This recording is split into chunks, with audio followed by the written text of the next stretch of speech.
আষাঢ় শ্রাবণ মাসে ট্রেনের পাশে বসে গ্যাংর গ্যাং করে ডাকে। একটা কিং সাইজের ব্যাঙ, ধরুন ভাউয়া ব্যাঙ, এরকম একটা ভাউয়া ব্যাঙ ট্রেনের পাশে বসে তার ঠ্যাং উঁচু করে কোনোদিন বলেছে, হে আমার ব্যাঙের জাতি, এই এলাকায় শুধু আমার রাজত্ব চলবে, আমি কথা বলবো আর কেউ কথা বলতে পারবে না, কেউ ডাকাডাকি করতে পারবে না। আর সব ব্যাঙেরা আওয়াজ স্তব্ধ হয়ে গেল। হয়েছে কোনোদিন? এবার বুঝুন, এ পৃথিবীতে একটা নিকৃষ্ট প্রাণী ব্যাঙের আইন ব্যাঙে মানে না, গাধার আইন গাধায় মানে না, শুকরের আইন শুকরে মানে না, বানরের আইন বানরে মানে না, বাঘের আইন বাঘে মানে না। আশরাফুল মখলুকাত, সৃষ্টির সেরা তুমি মানুষ। এর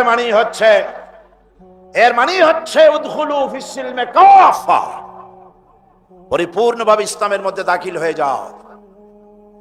একটু না নেগেটিভ অস্বীকার করো কেউ নাই। আমাকে হুকুম দেওয়ার অর্ডার, হুকুম দেওয়ার ক্ষমতা সংরক্ষণ করেন একমাত্র, কেবলমাত্র, শুধুমাত্র কে? হাতের আঙ্গুল একটা উঁচু করো আকাশের দিকে আর চিল্লায় বলো কে? সেই আল্লাহ পাক। সেই আল্লাহ পাক সূরা ইউসুফে বলছেন, প্রত্যেকটি কথার দলিল হবে কোরআন। প্রত্যেকটি কথার দলিল কি হবে? কোরআন। পারলে মোকাবেলা করো। আল্লাহ পাক সূরা ইউসুফে বলেছেন, ইনিল হুকমু ইল্লা লিল্লাহ, অর্ডার দেওয়ার মতো ক্ষমতা কেবলমাত্র কার? মানুষ সৃষ্টি করেছে আমি, তুমি কে? আমার মানুষের উপরে আইন চালু করবা, আমার মানুষ রাস্তায় ঘাটে পেটাবা, তুমি কে? আইন তৈরি করার অধিকার কার? আলা লাহুল খালকু ওয়াল আমরু, সৃষ্টি যার, আইন চলবে সে আল্লাহ পাক। মানুষের তৈরি করা আইন চলতে পারে না। আল্লাহ রাব্বুল আলামিন কোরআনে কারীমের মধ্যে সুস্পষ্ট করে বলে দিয়েছেন, ইনিল হুকমু ইল্লা লিল্লাহ আলা লাহুল খালকু ওয়াল আমর, সৃষ্টি যার, যিনি সৃষ্টি করেছেন, আইন চলবে সেই আল্লাহ রাব্বুল আলামিনের। আল্লাহ ছাড়া কারো আইন চলে না। এই জন্য কালেমা আমাকে শিখায়েছে, লা ইলাহা ইল্লাল্লাহু মুহাম্মাদুর রাসূলুল্লাহ। লা ইলাহা ইল্লাল্লাহ, আল্লাহ ছাড়া কোনো ইলাহা নাই, আইনদাতা নাই, বিধানদাতা নাই, শাসনকর্তা নাই। এটাই হচ্ছে ফাউন্ডেশন। এটা কি? ফাউন্ডেশন যদি মজবুত হয়, বিল্ডিং এর গায়ে রং চং নাই থাকুক, এই বিল্ডিং এর স্থায়িত্ব, লংজিভিটি, দীর্ঘস্থায়ী হবে। ঠিক কিনা? এটা দীর্ঘস্থায়ী হবে কিনা? কিন্তু বাইরের রং চং খুব ভালো, ফাউন্ডেশন জিনজিরে মার্কা সিমেন্ট দিয়া, জিনজিরের কেউ থাকলে রাগ করবেন না, একটা বদনাম হয়ে গেছে। সিমেন্টের চাইতে বালি দিচ্ছেন বেশি, আপনার এই বিল্ডিং এর স্থায়িত্ব বাইরের রং চং দিয়ে টিকবে? ওয়াদউশ শাই ফি গায়রি মুহাল্লি, যে জিনিস যেখানে রাখার না, সেই জিনিস যদি সেখানে রাখে, এটার নাম হচ্ছে কি? জুলম। কারো অধিকারকে খাটো করা, কারো মর্যাদাকে ক্ষুণ্ণ করা, কারো প্রতি অবিচার করা, এটার নাম হচ্ছে জুলম। যেমন আমার মাথায় একটা টুপি আছে, এই টুপির জায়গা কোথায়? মাথায় না দিয়ে যদি হাঁটুর উপরে থুই, তাহলে টুপির উপরে কি করা হবে? বাজারে ব্যাগ নিয়ে যায় নাই, বড় একটা টুপি ছিল মাথায়, কিছু বাজার করিয়া টুপিতে করে নিয়ে আসলো, টুপির উপরে কি করা হলো? জুলম। চশমা রাখার জায়গা কোথায় বলেন? নাকে, নাকের উপরে। এই চশমা যদি উঠাইয়া দেখেন না, অনেক সময় মাথার উপরে রাখে, দেখছেন কিনা? চশমা রাখলেন মাথার উপরে, মাথায় ঝাঁকি দিয়া কথা বললেন, চশমা ছিটকে গিয়ে আরেকজনের চোখ নষ্ট করে দিল। তাহলে এই চশমার উপরে কি করা হইল? জুলম করা হলো। নৌকা চলে পানি দিয়ে, কিসের উপর দিয়া বলেন? সেই নৌকা যদি রাস্তার উপরে টানায় রাখে, তাহলে নৌকার উপরে কি করা হইল? জুলুম করা হইল। জুলুমের অর্থ তাহলে নিশ্চয়ই এতক্ষণে বুঝে ফেলেছেন। পেছনে পেছনে দূরে দূরে। তাহলে জুলম করা হলো, জুলমের অর্থ আপনারা বুঝলেন। আল্লাহ রাব্বুল আলামিনের একটা কন্যাকে কি মর্যাদা দিচ্ছেন। হাদিস শরীফে এসেছে, কোন ঘরে একটি কন্যা সন্তান জন্মগ্রহণ করে, ওই ঘরের ভিতরে তখন এক রহমতের ফেরেশতা আসে, এসে বলে আসসালামু আলাইকুম ইয়া আহলাল বাইত। হে ঘরের মালিকেরা, হে ঘরের গৃহবাসীরা, তোমাদের উপরে আল্লাহর রহমত বর্ষিত হোক। ফেরেশতা চলে যায় কন্যাটির কাছে, ওই নবজাত কন্যার কাছে গিয়ে নূরের তৈরি পর দিয়ে এই কন্যার মাথা বুলায় আর বলতে থাকে, এই কন্যাটিকে যে যত্ন করবে, আদর করবে, আদর শিখাবে, সাহায্য করবে, আল্লাহর সাহায্য কিয়ামত পর্যন্ত তার সাথে অব্যাহত থাকবে। এই হাদিস ছেলের জন্য এরকম একটি হাদিস নাই, এরকম একটি হাদিস এসছে মেয়েদের জন্য। সুবহানাল্লাহ।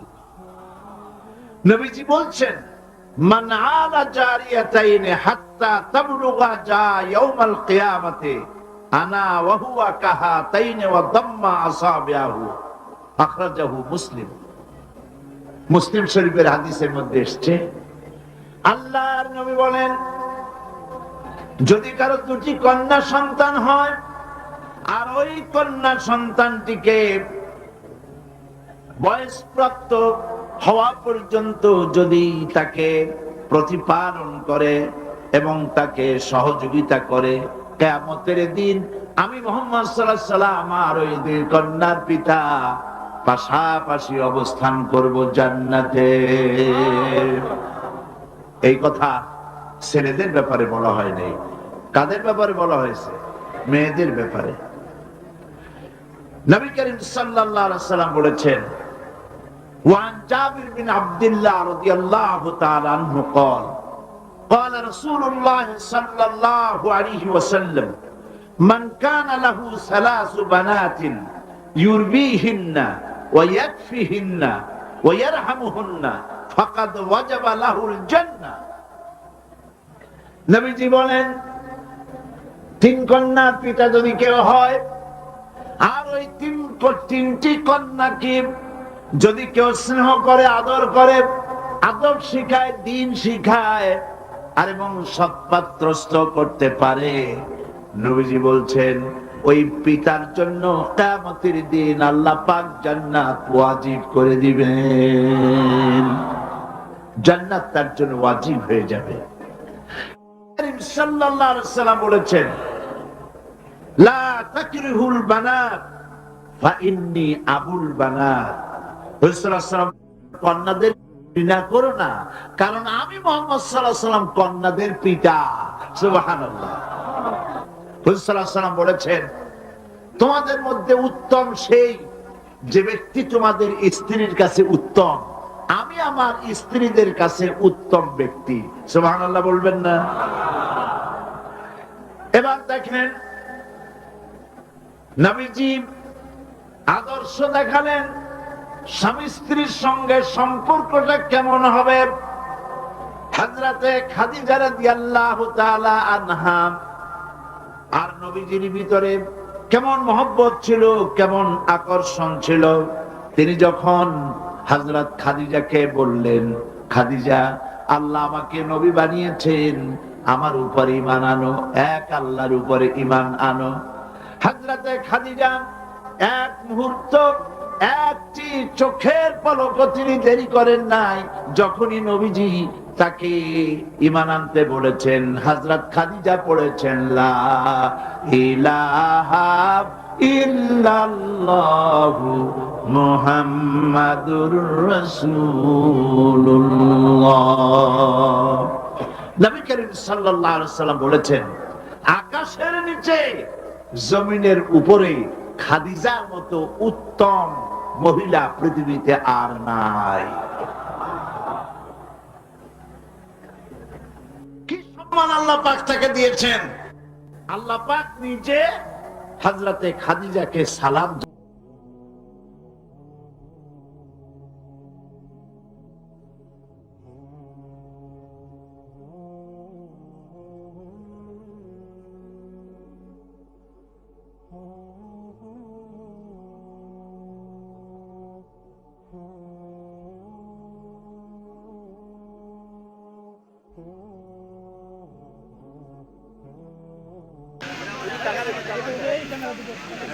ইসলাম মালিকানা জহুরুল ইসলাম তোমরা কই সাত্তার আলী সাতটা সাতটায় বাম হাতে আছে বাম হাতে সাতটা সাতটার একটু ডাকে দাও আনসার আলী ওই যে সাতটা সাতটা দাঁড়ান দাঁড়ান ওয়াসির আলী ভাই নেতৃত্বে আজকে আমাদের গ্রামবাসী সভা যোগদান করছেন কিশোর ভাইকে মালা পরিয়ে দাওয়াতে যোগদান করছেন উপজেলা দাওয়াতের সংগ্রামে আমি চলে আসেন আমিরুল ইসলাম আসো যান তুমি চলে আসো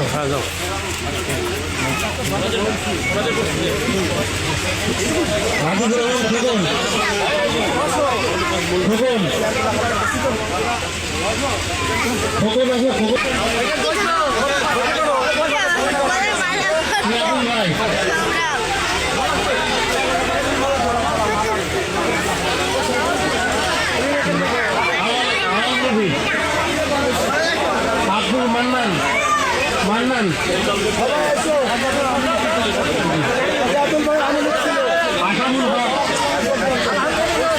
আশামুল হক মজিবুল হক মজুর ভাই গেছেন মজুর ভাই মজিবুল হক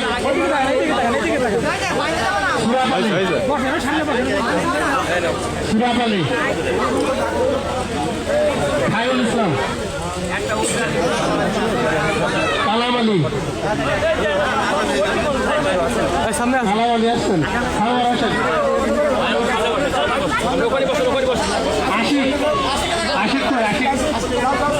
আশিক সাইফুল ইসলাম সাইফুল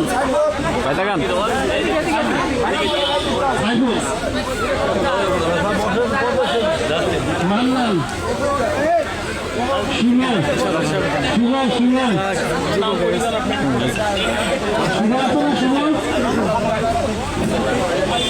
রাজন বাইজিৎ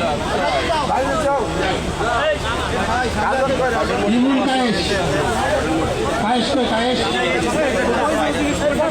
ঠিক আছে চলে এসো ভাইয়া রিফাত আলী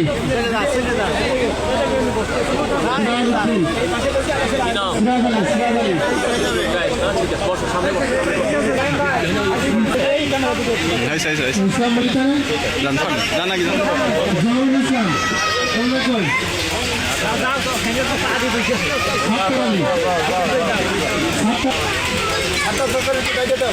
আনসার আলী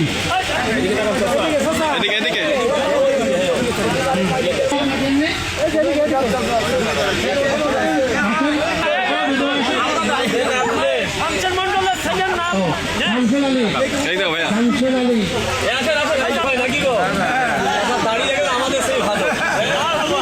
সিরাজুল ইসলাম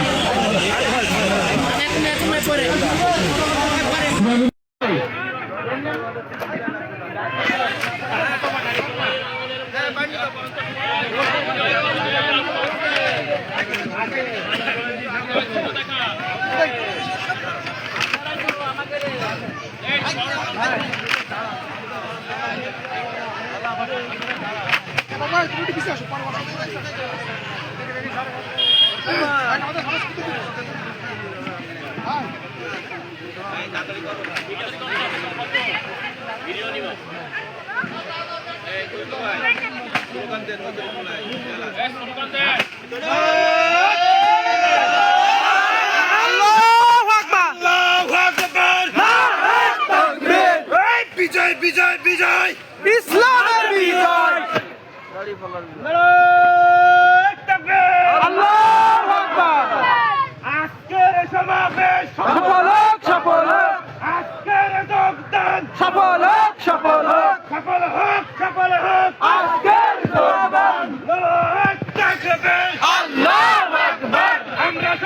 রাসূল সেনা ভাই করি না বুলেট বোমা ভাই করি না বুলেট বোমা আমরা সবাই রাসূল সেনা এবার দাঁড়িপাল্লা কি আছে আছে এই কোনছে প্রতীক দাঁড়িপাল্লা এই রাসূল ভাই দাঁড়িপাল্লা এই কুটি বাড়ি দাঁড়িপাল্লা এই কুয়ানাগার দাঁড়িপাল্লা এই জাহালাত দাঁড়িপাল্লা বাংলাদেশে দাঁড়িপাল্লা দাঁড়িপাল্লা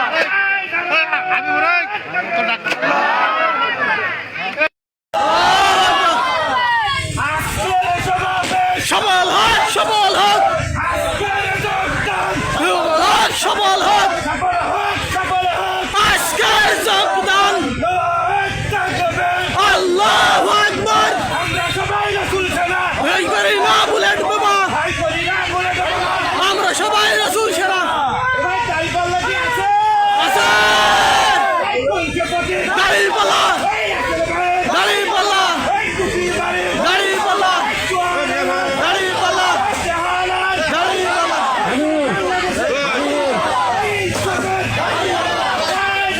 বাঁকা ইউনিয়নের ৩ নম্বর ওয়ার্ড বিএনপি আয়োজিত আজকের এই পথসভার সম্মানিত সভাপতি, উপস্থিত উপজেলা বিএনপির নেতৃবৃন্দ, মত বা আপনাদের সাথে মত বিনিময় করার জন্য। আপনারা জানেন আপনি কিছুক্ষণ আগে যে কথা বলেছেন আলিপুর আন্দরবাড়ি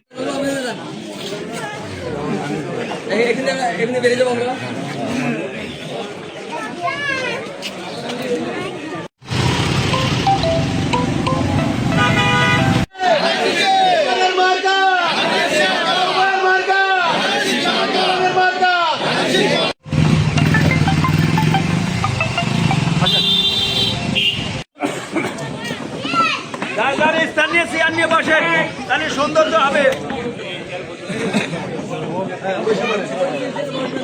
ফোন করেছেন, কিন্তু তার মৃত্যুর পরে এটা প্রমাণিত হয়ে গেছে তিনি শুধু বাংলাদেশ। আমরা এখানে আসছি 12 ফেব্রুয়ারি নির্বাচন, জাতীয় নির্বাচন পর্যন্ত আমরা জীবননগরের দেশের স্বাধীনতা 54 বছর হয়েছে, আজও পর্যন্ত জীবননগর উপজেলায় কোনো আমরা এমপি প্রার্থী মানুষের সমাগম হয়েছিল।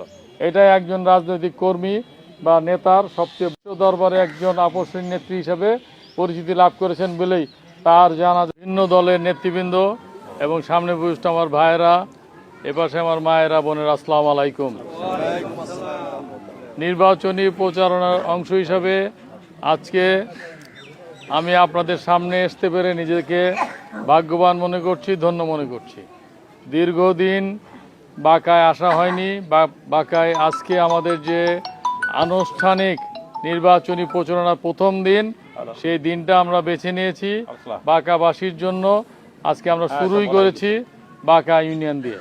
ইনশাল্লাহ আরও এরকম 5-6টি পথসভায় আমরা যাব, মানুষের কথা শুনতে অথবা আমাদের বক্তব্য মানুষের কাছে প্রচার করার জন্য। আপনারা জানেন 12ই ফেব্রুয়ারি যে নির্বাচন, এইবারের নির্বাচনটি একটি ব্যতিক্রম ধর্মী নির্বাচন হবে, যে নির্বাচনে 2টি ব্যালট থাকবে। একটি ব্যালট থাকবে হ্যাঁ এবং নার পক্ষে, আমরা হায়ের পক্ষে প্রচারণা করছি, আর একটি ব্যালট থাকবে প্রতীকের ব্যালট অথবা মার্কার ব্যালট। আমরা ধানের শীষের পক্ষে প্রচার করছি, ধানের শীষের পক্ষে ভোট চাচ্ছি। ধানের শীষের পক্ষে আপনাদের সমর্থন আছে। এখানে অত্র এলাকার নেতৃবৃন্দ শুধুমাত্র যারা বিএনপির রাজনীতির সাথে জড়িত তাদেরকেই এখানে আমাদের আমন্ত্রণ জানাননি, ভিন্ন মত ভিন্ন পথের নেতৃবৃন্দকেও এখানে আমন্ত্রণ জানিয়েছেন। এটা আমাদের জন্য ভাগ্যের বিষয়, সৌভাগ্যের বিষয়। আমরা আশা করি 12ই ফেব্রুয়ারি যে নির্বাচন, সেই নির্বাচনে ধানের শীষের পক্ষে বিপুল পরিমাণ মানুষ তাদের ভোটের অধিকার প্রয়োগ করবে। ভোটের অধিকারের প্রয়োগের প্রশ্ন যখন আসে, তখন আমরা দীর্ঘদিনের এই ভোট প্রদান করা থেকে যে বঞ্চিত ছিলাম, সেই বিষয়টিও চলে আসে। ইনশাআল্লাহ আগামী 12ই ফেব্রুয়ারি যে নির্বাচন হবে, সেই নির্বাচনে দল মত নির্বিশেষে দলে দলে মানুষ ভোট কেন্দ্রে যাবেন এবং তাদের ভোটের অধিকার প্রয়োগ করবেন। অর্থাৎ বাংলাদেশের মানুষের যে মৌলিক অধিকার, সেই মৌলিক অধিকার ফিরে পেয়ে তাদের ভোটের অধিকারের চর্চাটা করবেন। আমরা বিএনপির রাজনীতির সাথে যারা জড়িত, আমরা উন্নয়নের কথা বলি, আমরা অবকাঠামো উন্নয়নের কথা বলি, আমরা পারস্পরিক শান্তির কথা বলি, শৃঙ্খলার কথা বলি এবং আইন মেনে চলার কথা বলি। আপনারা ইতিমধ্যেই দেখেছেন, আমি নাম বলতে চাই না, কেউ কেউ এই ভোটের দিনকে কেন্দ্র করে এক ধরনের বিভ্রান্তি ছড়াচ্ছে, যাতে করে মনে হবে ভোট কেন্দ্র একটি যুদ্ধক্ষেত্র। ভোট কেন্দ্র কি যুদ্ধক্ষেত্র? ভোট কেন্দ্র হচ্ছে গণতান্ত্রিক চর্চার অংশের একেবারে মৌলিক জায়গা, যেখানে আপনি আপনার ভোটের অধিকার প্রয়োগের মাধ্যমে নেতৃত্ব নির্বাচন করবে, সেই নেতৃত্ব দেশ পরিচালনা করবে নির্দিষ্ট সময়ের জন্য। সেই নির্দিষ্ট সময় হচ্ছে আগামী 5 বছর। 5 বছর যদি আপনার আশা আকাঙ্ক্ষার প্রতিফলন না যদি না ঘটে, তাহলে 5 বছর পরে আপনি আপনার সিদ্ধান্ত পরিবর্তন করে ভিন্ন দলের পক্ষে আপনার মতামত দিতে পারবেন। এটাই হচ্ছে গণতন্ত্রের সৌন্দর্য। আমরা কখনোই বলি না যে একটি মাত্র দেশে একটি মাত্র দল থাকবে, সবাই মিলে একটি মাত্র দলকে ভোট দেবেন। কিন্তু আমরা যেটা বলি সেটা হচ্ছে এই গণতান্ত্রিক চর্চার অংশ হিসেবে যে ভোট কেন্দ্রে যাব, সেই ভোট কেন্দ্র যেন উৎসব মুখর ভোট কেন্দ্র হয়।